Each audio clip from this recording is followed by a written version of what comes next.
اللہ رب محمد صلی اللہ علیہ وسلم نحن عباد محمد صلی اللہ علیہ وسلم اللہم رب اشرح لی صدری ویسر لی امری واحلل عقدۃ من لسانی یفقہوا قولی۔ بسم اللہ الرحمن الرحیم۔ باب وساط النبی کی صلی اللہ تعالی علیہ وسلم وفود العربی ان یبلغوا من وراءہم قالہ مالک بن الحویرث۔ عرب کے وفود کو، عرب کی جماعت کو نبی صلی اللہ تعالی علیہ وسلم کا یہ وصیت فرمانا کہ جو لوگ موجود نہیں ہیں ان کو دین کی باتیں پہنچا دیں۔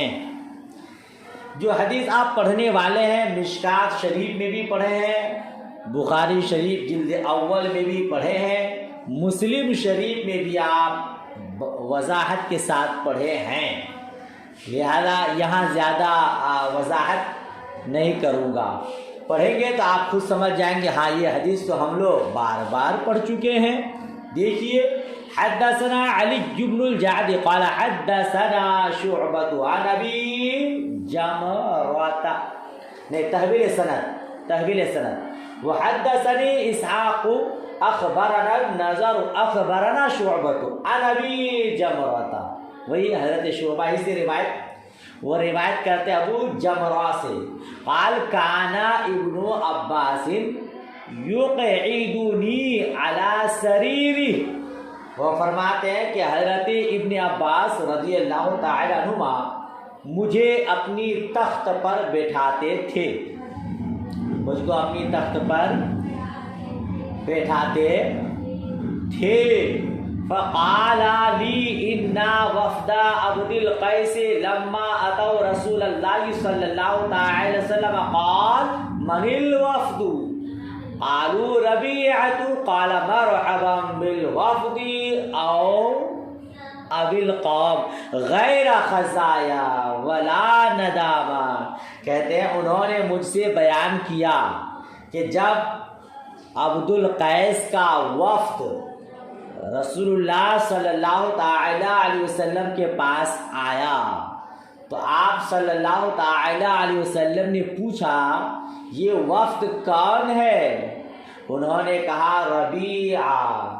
آپ صلی اللہ تعالی علیہ وسلم نے فرمایا وفد کو اور قوم کو خوش آمدید ہو۔ وفد کو یا قوم کو، راوی کو شک ہوا حضور نے مرحبا بالوفد کہا یا پھر مرحبا بالقوم کہا، وفد کو یا قوم کو خوش آمدید ہو، یعنی ان کا آنا مبارک ہو، اچھا ہوا وہ آ گئے۔ غیر خزایا ولا ندامہ، نہ وہ شرمندہ ہوں گے اور نہ وہ نادم ہوں گے، نہ وہ رسوا ہوں گے نہ شرمندہ ہوں گے۔ قالوا یا رسول اللہ انا بیننا و بینک کفار مضر فمرنا بامر ندخل به الجنہ ونخبر به من وراءنا۔ تو انہوں نے کہا، ان لوگوں نے کہا، عبد القیس ایک قبیلہ کا نام ہے، اس کی جماعت حضور کی بارگاہ میں آئی، ان لوگوں نے عرض کیا اے اللہ کے رسول صلی اللہ تعالی علیہ وسلم، ہمارے اور آپ کے درمیان کفار مضر ہیں، آپ ہمیں کوئی فیصلہ کن بات بتا دیں جس پر عمل کر کے ہم جنت میں داخل ہو جائیں، اور جو لوگ ہمارے پیچھے ہیں ان کو اس کی خبر دیں۔ ٹھیک ہے، پڑھ چکے نا یہ حدیث مکمل وضاحت کے ساتھ، ماشاءاللہ۔ فَسَأَلُوا عَنِ الْأَشْرِبَةِ فَنَهَاهُمْ عَنْ أَرْبَعٍ وَأَمَرَهُمْ بِأَرْبَعٍ۔ جو لوگ اس وقت کیا کہا تو ان لوگوں نے آپ سے مشروبات کے برتنوں کے متعلق سوال کیا، ان لوگوں نے آپ سے مشروبات کے برتنوں کے متعلق سوال کیا، جن برتنوں میں ہم لوگ پیتے ہیں اس کا کیا حکم ہے اے اللہ کے رسول صلی اللہ تعالی علیہ وسلم؟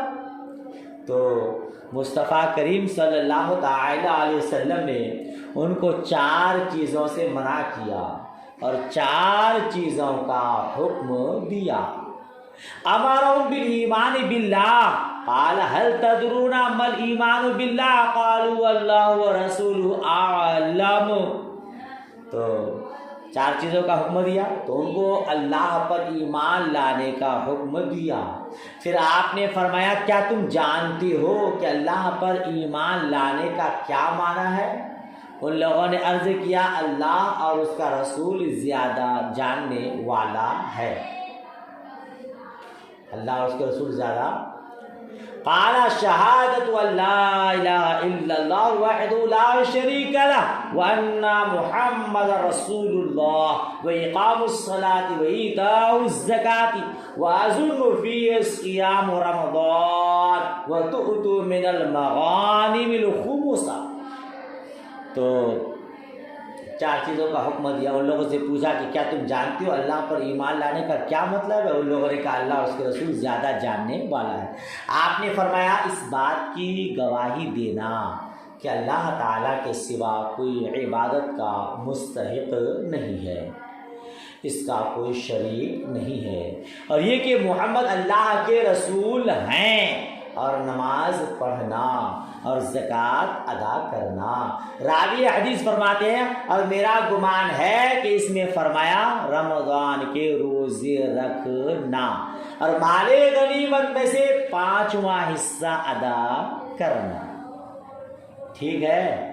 وَنَهَاهُمْ عَنِ الدُّبَّاءِ وَالْحَنْتَمِ وَالْمُزَفَّةِ وَالنَّقِيرِ وَرُبَّمَا قَالَ الْمُقَيِّرُ قال احفظوهن وابلغوهن من وراءكم۔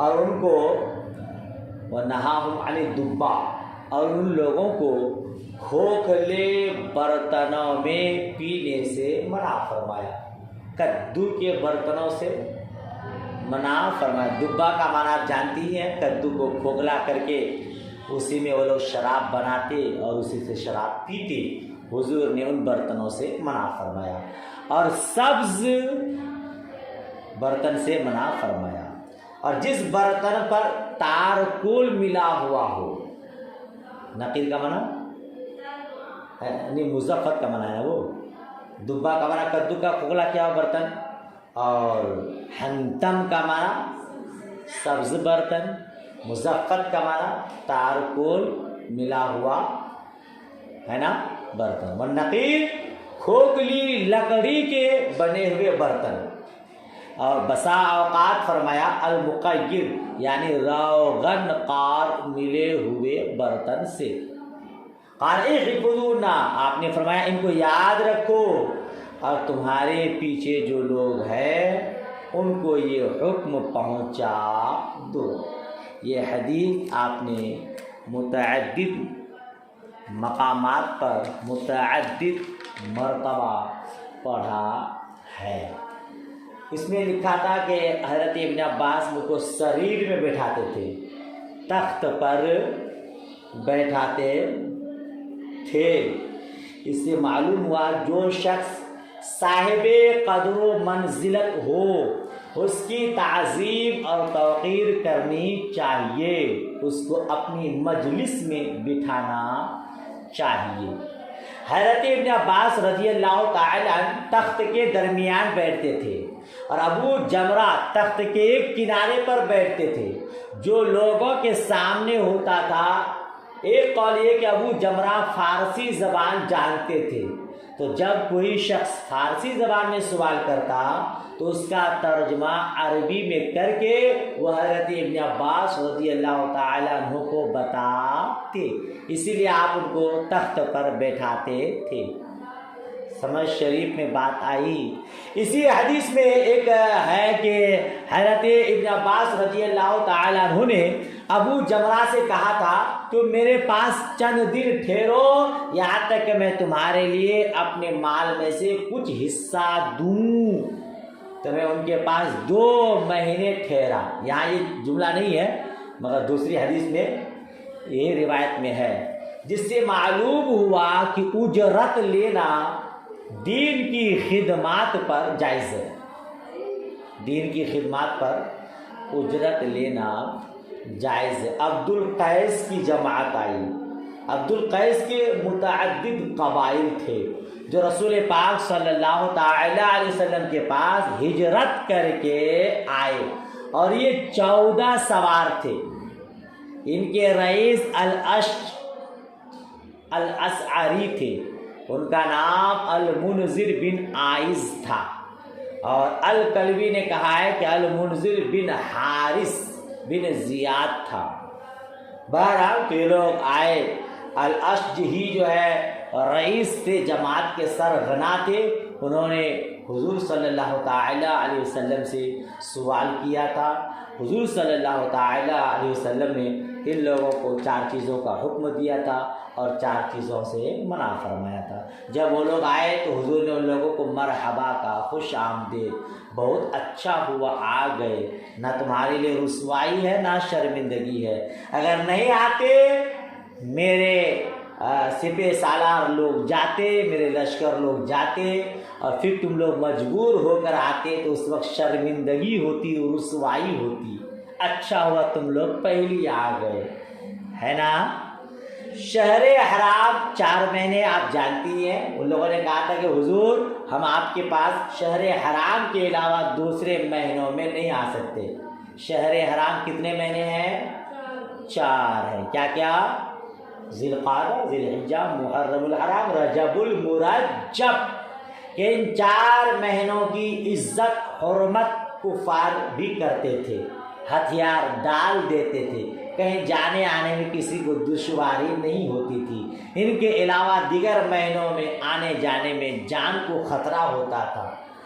یہ آئے، حضور نے ان لوگوں کو 4 چیزوں کا حکم دیا اور 4 چیزوں سے منع فرمایا۔ ان 4 برتنوں سے کیوں منع فرمایا تھا؟ کیونکہ ان برتنوں کے پانی میں چند کھجوریں یا انگور ڈال دیے جاتے جس سے وہ پانی میٹھا ہو جاتا، اور ان برتنوں میں کھجوروں وغیرہ کے ڈالنے سے وہ پانی بہت جلد نشہ آور ہو جاتا تھا۔ اس وجہ سے ان برتنوں میں نبیذ بنانے سے منع کیا گیا ہے۔ لیکن یاد رکھیے گا یہ ممانعت ابتدائی اسلام میں تھی، بعد میں اس ممانعت کو منسوخ فرما دیا۔ اب اگر کوئی ان برتنوں کو استعمال کرنا چاہے تو کر سکتا ہے۔ اس وقت اس لیے منع فرما دیا تھا کہ یہ برتنیں رہیں گی، ان کو شراب یاد آئے گی، نہ رہے بانس نہ بجے بانسوری، برتن ہی کو ختم کر دو۔ جی سمجھ شریف میں بات آ گئی؟ ماشاءاللہ مکمل وضاحت آپ لوگ پڑھ چکے ہیں۔ آخری حدیث اس باب کے تحت، اس کتاب التمنی کے تحت، باب خبر المرأة الواحدہ، کیا کہتے ہیں، کتاب اخبار احاد کے تحت ہے نا۔ باب خبر المرأة الواحدہ، ایک عورت کی خبر کا بیان، ایک عورت کی خبر کا بیان۔ ان توبۃ العنبری قال لی شعبی ارأیت حدیث الحسن عن نبی صلی اللہ تعالی علیہ وسلم۔ حضرت توبہ عنبری سے روایت ہے، وہ بیان کرتے ہیں کہ مجھ سے شعبی نے کہا مجھے بتائیے کہ حسن بصری نے نبی صلی اللہ تعالی علیہ وسلم سے کتنی احادیث روایت کی ہیں۔ جی حضرت توبہ عنبری سے روایت وہ بیان کرتے ہیں، مجھ سے شعبی نے کہا کہ مجھے بتائیے حسن بصری نے نبی صلی اللہ تعالی علیہ وسلم سے کتنی احادیث روایت کی ہیں. وقعدت ابن عمر قریبا من سنتين أو سنة ونصف فلم أسمعه يحدث عن النبي صلى الله عليه وسلم غير هذا. کہتے ہیں میں حضرت عبداللہ ابن عمر کے پاس تقریباً 2 سال یا 2.5 سال رہا تو میں نے ان کو نبی صلی اللہ تعالی علیہ وسلم سے اس حدیث کے علاوہ اور کوئی حدیث بیان کرتے ہوئے نہیں سنا، اور کوئی حدیث بیان کرتے ہوئے نہیں سنا. قال کان ناس من اصحاب النبی صلی اللہ تعالی علیہ وسلم فیہم سعد فذهبوا يأكلون من لحم فنادتهم امرأة من بعد ازواج النبی صلی اللہ تعالی وسلم انه لحم ضب فامسكوا. کہتے ہیں کہ انہوں نے بتایا کہ نبی صلی اللہ تعالی وسلم کے اصحاب تھے اور ان میں حضرت سعد رضی اللہ تعالی عنہ تھے. وہ گوشت کھا رہے تھے کہ نبی صلی اللہ تعالی علیہ وسلم کی ازواج مطہرات میں سے ایک زوجہ، وہ کون ہے؟ حضرت ام المؤمنین حضرت میمونہ رضی اللہ تعالی عنہ نے بتایا کہ یہ گوہ کا گوشت ہے، یہ گوہ کا گوشت ہے. تو وہ صحابہ اس کو کھانے سے رک گئے. فمسکو، وہ صحابہ اس کو کھانے سے رک گئے. فقال رسول اللہ صلی اللہ تعالی وسلم کلوا او اطعموا فانه حلال.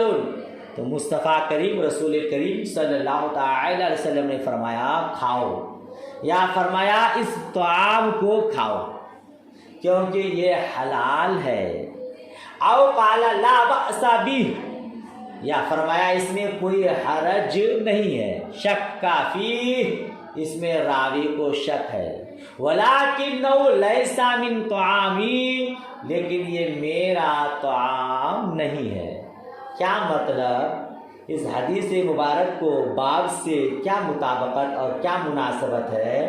اس حدیث میں مذکور ہے جب ایک خاتون نے ان کو یہ خبر دی یہ گوہ کا گوشت ہے تو اس کو کھانے سے رک گئے.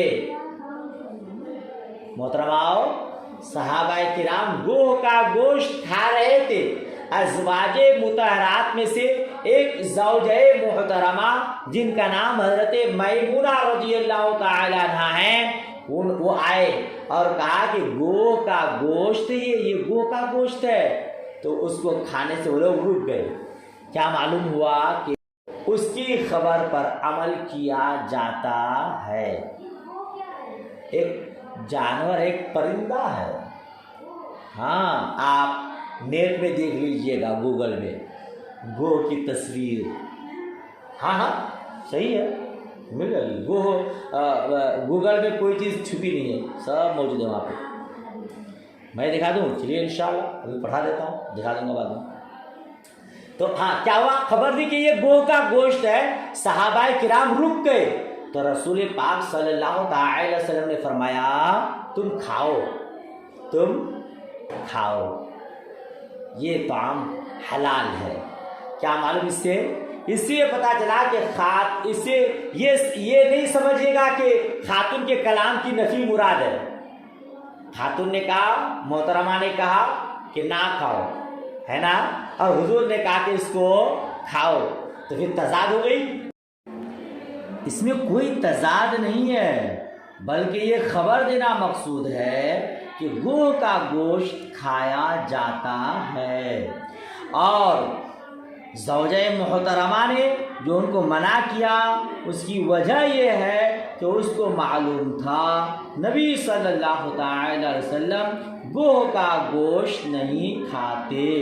اس وجہ سے انہوں نے اس پر تنبیہ کی یہ گوہ کا گوشت ہے اور ان کو منع فرمایا۔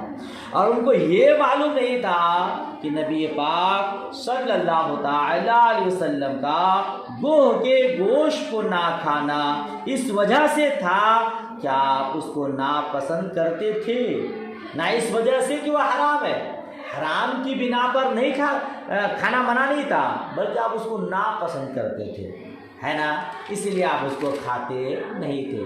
فقہائے کرام کا اس بارے میں کیا مسلک ہے تو یاد رکھیے گا، امام مالک اور امام شافعی رحمۃ اللہ علیہ کے نزدیک گوہ کو کھانا مباح ہے، اور امام اعظم ابو حنیفہ رحمۃ اللہ علیہ کے نزدیک گوہ کا کھانا مکروہ ہے۔